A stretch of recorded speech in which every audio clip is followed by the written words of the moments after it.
இன்னொருத்தர்ல இருக்க மூத்திர சத்துக்கு போச்சு. வடிவில் சொன்ன மூத்திர சந்து இதுதாங்க.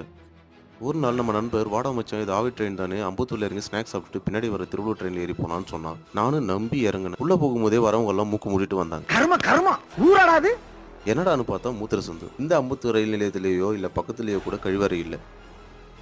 முகம் சுளிக்கிற அளவுக்கு கொஞ்சம் கூட வெக்கமே இல்லாம நின்று ஆறு மாதிரி நம்ம ஓவியர்கள் அடிச்சிட்டு இருக்காங்க.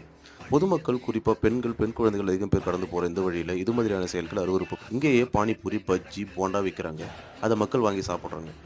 பசியே போயிடுச்சுடா சாமி. இங்க கடை போடுறவங்களும் இதை கேட்கறது இல்ல, ஆர்பிஎஃப்பும் கேட்கறது. சிறுநீர் கழிக்கும் நீ நாயா, எருமையா, அப்படி இப்படின்னு எவ்வளவு எழுதி போட்டாலும் நம்ம மக்கள் திருந்துற மாதிரி இல்லை. பொது இடத்தில் சிறுநீர் கழித்தல், திறந்த வெளியில் மலம் கழித்தல், புகையிலை பொருட்களை வாரி துப்பினால் ரூபாய் 5000 வரை அபராதம் விதிக்கப்படும் ரீசெண்டா ஜம்மு முனிசிபல் கார்பரேஷன் தெரிவிச்சிருக்காங்க. சென்னையிலேயே 50 ரூபாய் அபராதம் வசூலிக்க சொல்லி கூட சட்டம் கொண்டு வந்தாங்க. ஆனா செயல்முறைப்படுத்த முடியல. இது போன்ற முகம் சுளிக்க வைக்கும் செயல்களை தடுக்க மாநகராட்சி முன்வர வேண்டும். தனி மனித ஒழுக்கம் வரணும்.